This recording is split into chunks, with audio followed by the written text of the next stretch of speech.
Welcome to part 3 on my review of the Star Wars movies. Before I give my review on episode 7, I have to review this one. I know that it's overlooked, but it got a theatrical release, so I have to include it. Based off the CGI Clone Wars animated series, this one's about Jabba the Hutt's son getting kidnapped and it's up to Anakin, voiced by Matt Lanter, and his new Padawan Ahsoka, voiced by Ashley Eckstein. Together they have to fight the Empire and a new Sith named Ventress, voiced by Nika Furterman. To be honest, I'm gonna be brief about this one. Not just with the fact that I want to talk about The Force Awakens, but because of the fact this movie is just very forgettable. This was originally supposed to be several episodes to premiere on Cartoon Network, but they decided to recut it for a theatrical release. Movies being based off a TV show is nothing new, but unlike those where they're made to be movies, this one was just produced to make some money. Because of that, it has a very weak story and doesn't really qualify as being a movie. It definitely has pacing problems and the characters are almost as wooden as their animation designs. Very forgettable, and I would only recommend it to the die-hard fans. I give Star Wars The Clone Wars animated movie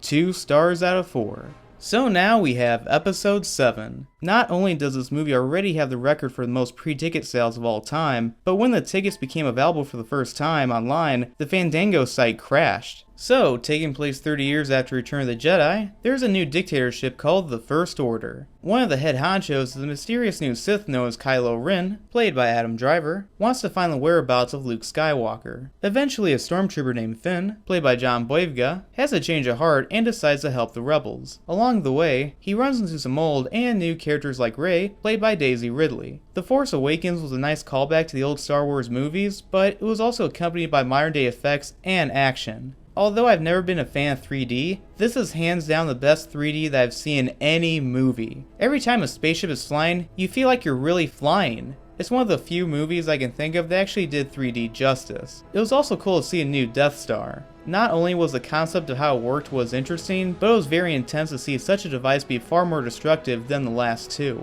Back to the characters, it was a bit of a gamble to cast two unknowns in lead roles, but it worked out and both of them actually had pretty good chemistry. I also liked the new villain, not only just because of his lightsaber or how he used the Force was really cool, but he was actually a pretty complicated character. The one character that I felt like could have been cut from the movie was Captain Phasma, played by Gwendolyn Christie. She was barely in the movie, and I felt like she was added in just to add more gender diversity. The movie kind of started out a little iffy, but it definitely was fun, and I'm curious to see where this goes. Bottom line, it's better than the prequels, and that's reason enough to see it. I give Star Wars Episode 7, The Force Awakens, 3 stars out of 4.